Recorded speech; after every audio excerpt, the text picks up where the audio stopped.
लोकसभा निवडणुकीत पराभवाचा सामना करावा लागल्यानंतर पंकजा मुंडे यांचं राजकीय पुनर्वसन।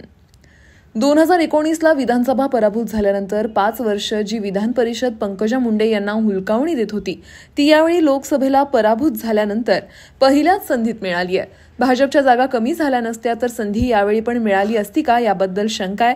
मात्र उमेदवारांच्या यादीत पंकजा मुंडे यांचं नाव असल्यानं मुंडे आमदार होऊन राज्यात मंत्री होतील का हे बघावं लागेल।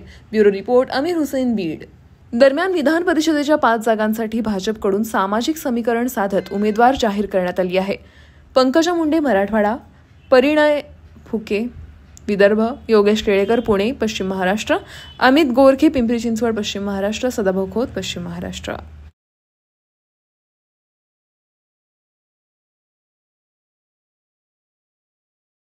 लोकसभा निवडणुकीत पराभवाचा सामना करावा लागल्यानंतर पंकजा मुंडे यांचं राजकीय पुनर्वसन।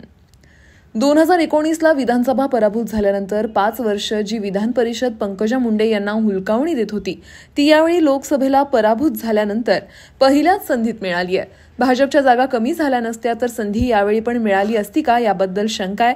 मात्र उमेदवारांच्या यादीत पंकजा मुंडे यांचं नाव असल्यानं मुंडे आमदार होऊन राज्यात मंत्री होतील का हे बघावं लागेल। ब्युरो रिपोर्ट अमीर हुसैन, बीड।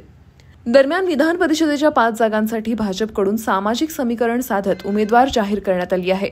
पंकजा मुंडे मराठवाडा, परिणय फुके विदर्भ, योगेश टिळेकर पुणे पश्चिम महाराष्ट्र, अमित गोरखे पिंपरी चिंचवड पश्चिम महाराष्ट्र, सदाभाऊ खोत पश्चिम महाराष्ट्र।